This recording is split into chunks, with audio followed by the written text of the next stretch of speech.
The morning I signed the papers on my house in Asheville, I sat on the back porch with a cup of coffee and just listened to the trees. That was something I hadn't done in years. Just sit, just listen. No phone calls to return, no quarterly reports to worry about, no employees depending on my next decision. Just 63 years of a man who had finally earned the right to be still. I didn't think about my daughter that morning. I made a point of it. She had made herself very clear 12 years ago, and I had spent a long time learning to accept that. You don't stop loving your child, that's not how it works. But you do eventually stop waiting by the door. I should back up. My name is Roy. I spent 31 years building a small chain of hardware stores across western North Carolina. Started with one location in Hendersonville when I was 28 years old, a used pickup truck, and a business loan that kept me up at night, sweating through the sheets. By the time I was 50, I had 7 stores, 46 employees, and a reputation in 3 counties. Nothing flashy, nothing that would make the Wall Street Journal. But it was mine, and I had built it with my hands and my judgment and more early mornings than I can count. My wife passed when my daughter was 14. Breast cancer caught too late. After that, it was just the 2 of us, and I won't pretend I handled it perfectly. I worked too much. I missed things I shouldn't have missed, but I was there. Every school play, every parent-teacher conference I could make, every Sunday dinner, I was there. My daughter, I'll call her that. She knows who she is. Grew up and married a man named Trey when she was 26.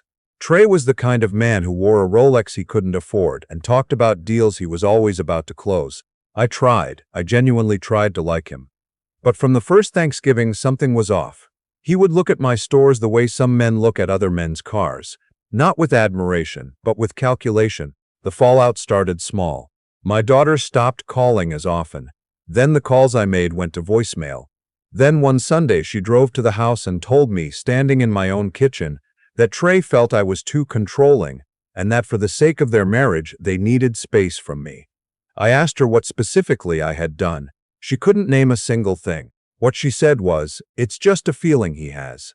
I told her I loved her and I would be here when she was ready. She left. That was 12 years ago. For the first 2 years, I kept a box by the front door. Cards I'd written for her birthday, for Christmas, for Mother's Day after my granddaughter was born. A granddaughter I learned about from a mutual family friend, not from my own child. I kept writing those cards even when I had nowhere to send them.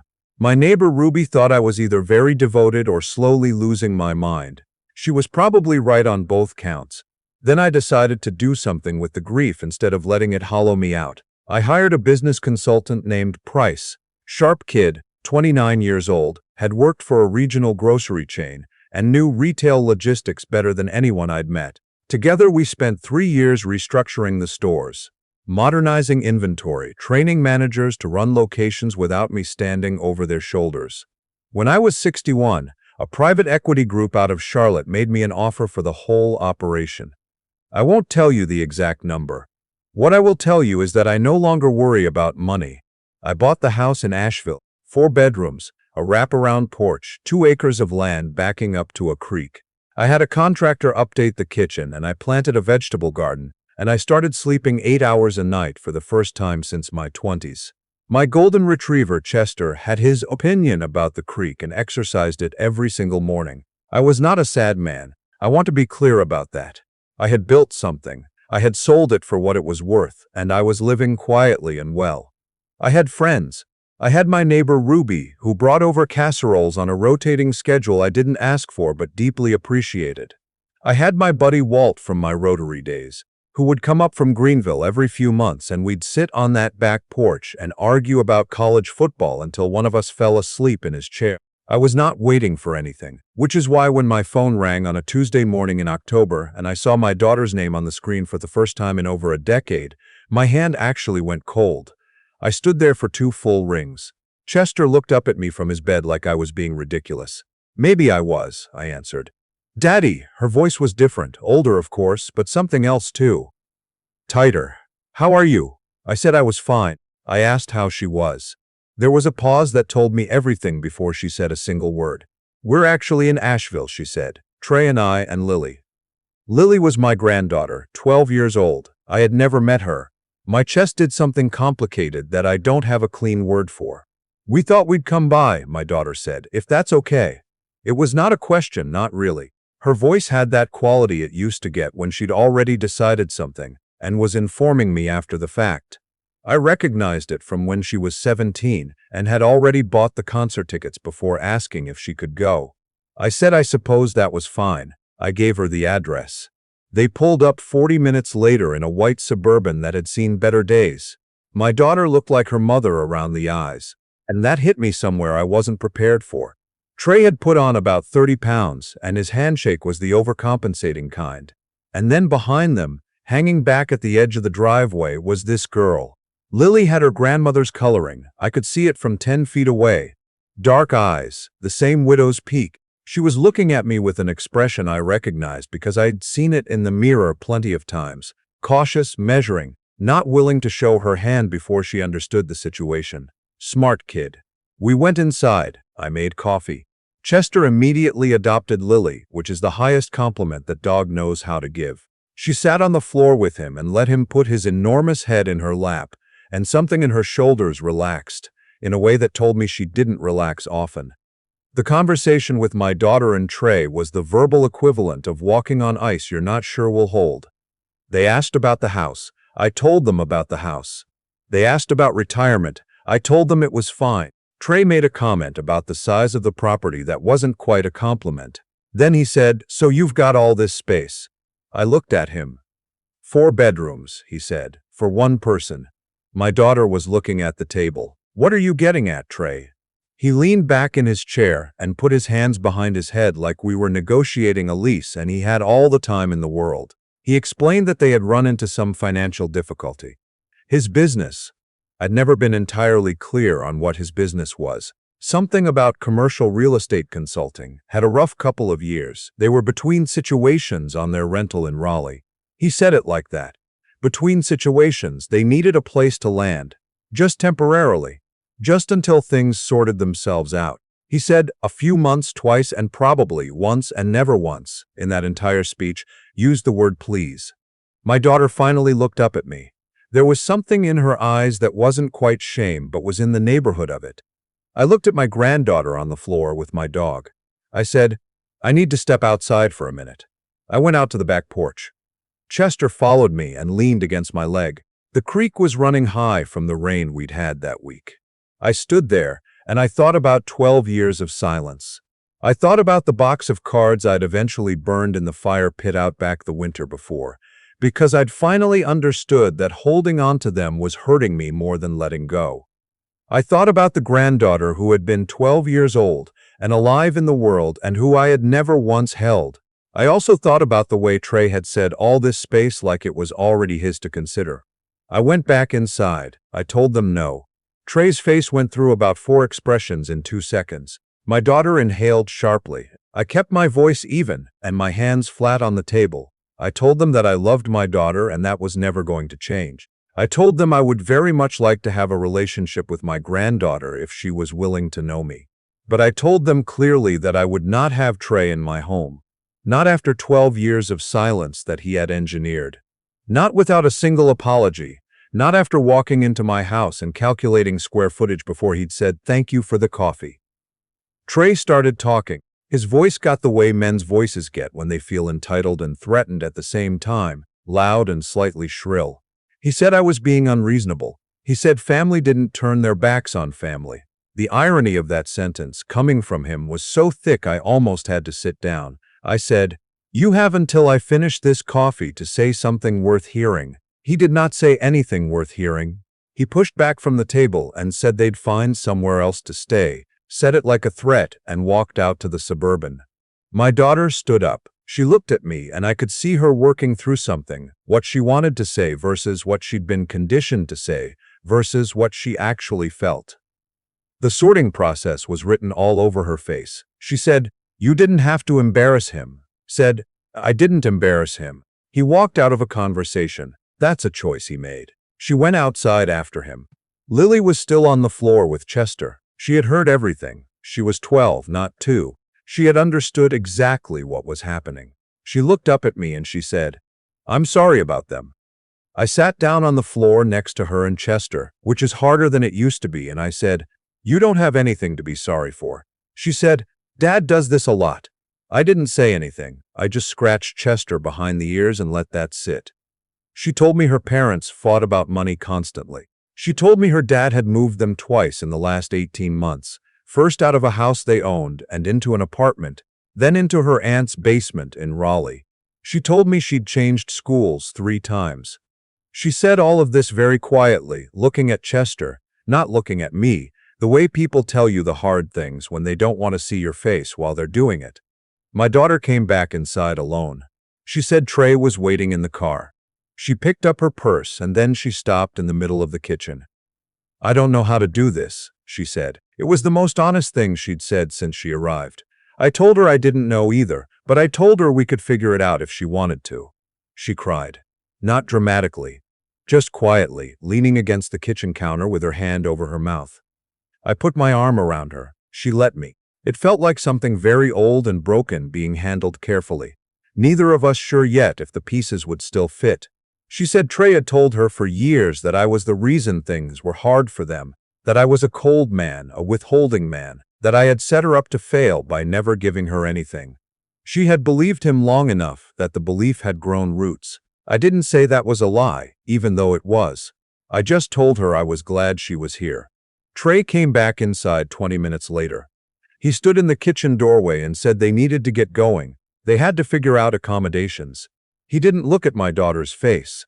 He didn't notice she'd been crying. I noticed. She kissed me on the cheek before she left, which I hadn't expected, and it nearly undid me. Lily hugged Chester for a long time, and then, as she walked past me to the door, she reached out and briefly squeezed my hand. That night I called Price.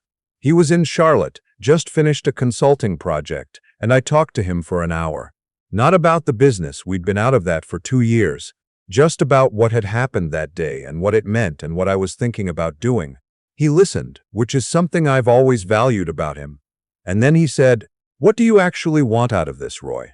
I said I wanted my daughter back, and I wanted to know my granddaughter. He said, "Then be clear about what that requires." I called my daughter the next morning. Trey didn't answer when I asked to speak to him, but she put him on eventually.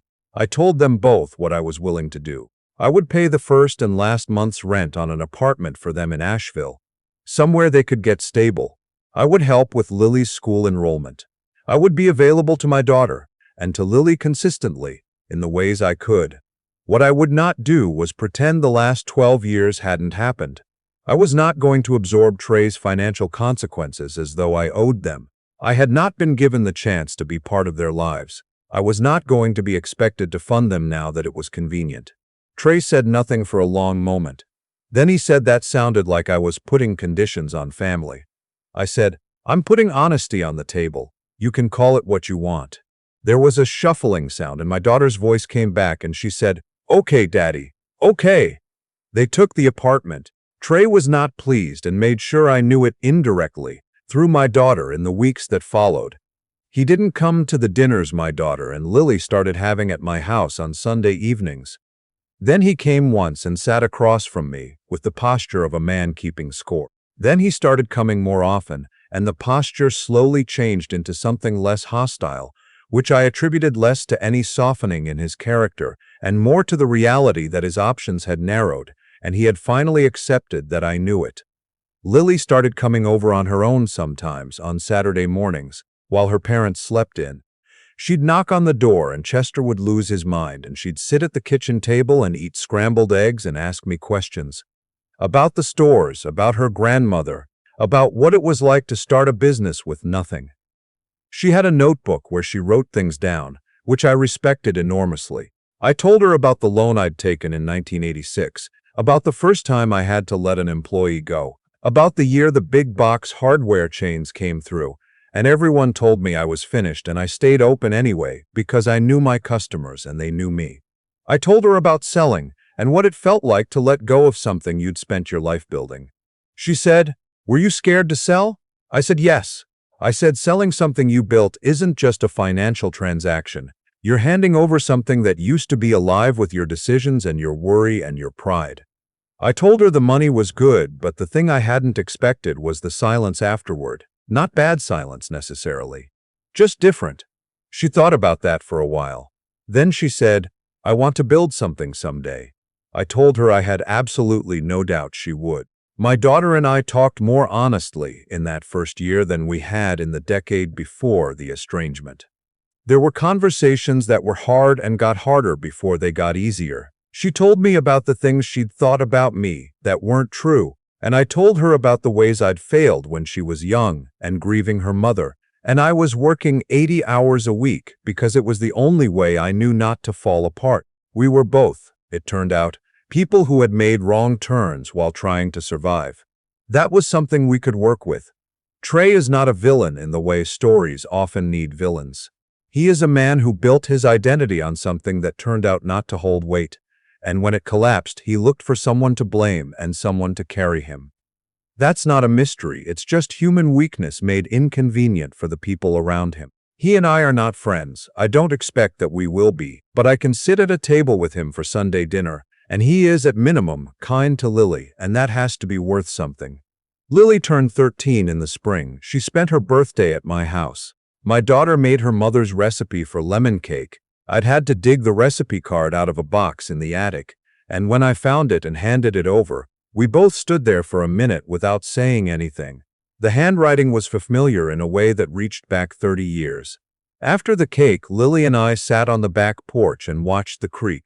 Chester was getting older, moving a little slower, but he was still out there, nose to the ground, his whole self committed to whatever he was tracking. Lily said, "Can I ask you something?" I said, "Of course." She said, "When my mom didn't talk to you for all those years, did you think it was permanent?" I was quiet for a moment. Then I said, "Yes. There were years when I did think it was permanent. When I stopped expecting it to change and started just trying to build a life that was worth living on its own terms." She asked if I was angry. I thought about the box of cards. I thought about the Sundays. I thought about learning she existed from someone who wasn't her mother. I said, I was, for a long time. But angry is heavy, and I didn't want to carry it forever. She wrote that down in her notebook. I looked out at the creek and thought that the thing no one tells you about forgiveness is that it isn't a moment. It's a long series of mornings where you choose it again. Some days it comes easy. Other days it costs you something. But you choose it anyway, because the alternative is spending the rest of your life locked inside the worst thing that ever happened to you, and that is no way to live. I sold the name, I told her, but I kept the knowledge. She looked up from her notebook. What does that mean? I smiled. It means the thing that actually matters isn't something anyone can take from you. They can take the store, they can take the years, they can take the name on the sign. But what you learned, what you built yourself into, that stays. She looked back at the creek for a while. Then she said, "I'm glad Mom called you." I said I was too. Chester came up the porch steps slowly and put his head in Lily's lap. And she put her hand on his ears, and the three of us sat there in the October light while the water ran over the stones. And I thought that this exact moment, this ordinary grace, was worth every single hard year it had taken to get here.